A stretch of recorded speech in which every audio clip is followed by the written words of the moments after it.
thanks again, Minna, for doing this. I really appreciate your time, and it was such a great session last week as well at the European Health Forum. So it's great to have an opportunity to chat and pick up some of the questions we'd like to ask you as well. Pleasure and honor to be here as well. It was a really great event and really enjoyed it.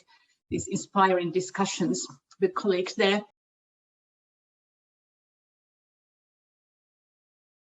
2019, Finland launched the law for the secondary use of social health data, and this FinData was embedded in that law that we would establish such an operator.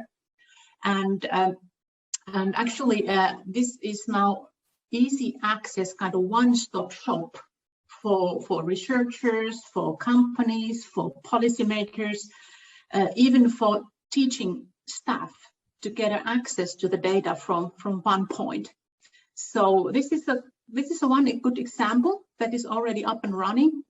Surely has some challenges, but it's a one model that what government could do to improve the access to the data, the quality data. But of course, it needs that you have digital data in your registers and stories. Otherwise, it's not much use for that.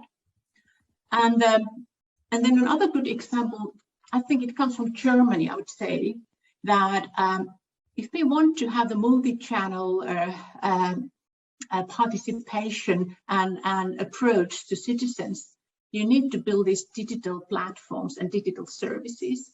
And this DIGA is this that what Germany has created, and Germany has one of the most advanced policies regarding the reimbursement and health technology assessment of health apps. And this DIGA provides structured way for patients to get access to the digital therapeutics, and that is one element of this regulated care. And they can be standalone platforms or services, or be combined with the traditional pharmaceuticals. And this will provide kind of platform and therapies and interventions, especially for chronic diseases. One of the other things is that we really need to show the benefits for the citizens also. We shouldn't never ever forget the citizen part. So that what is it for me personally? For what do I get if when I use, for instance, the Kanta services? That is already pretty obvious in Finland. You get your prescriptions there. You can see your health data. You can give consents there.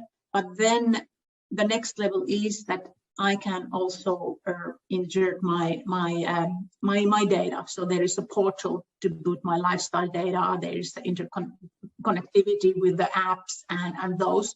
So this needs to be get it up and running. We need also this more of use cases and international, especially international collaborative projects. Of course, this European level now, Horizon Europe, and those are very good platforms to build their collaborative big projects. But we need more, of course. What is good now is that it seems that EU, the Commission, but also the member states, they have an appetite on this now, and there is a support and will to build this European health data space and facilitate this cross-border change of not only data but the services and to improve the competitiveness of Europe, not only in the business terms or industry terms, but also for research and this kind of capacity building, and surely for the health of the citizens. And there are a lot of initiatives ongoing. Well, we are running this data joint action to facilitate the access and use of data for the secondary purposes. There's 1 million genomes project ongoing. There is a Gaia-X, the industry-driven initiative for federated data governance. Very nicely said in OD report that European health data ecosystems are maturing now. It has been really seen that there is good development happened during past. Even frankly said that the resources, that how much you can put resources on building registers and biobanks and these kind of operators for international collaboration. But the challenge is that you need to do these things in several levels. It's not enough that you do it in the EU level. You have to go to the country level. You have to go to the regional level.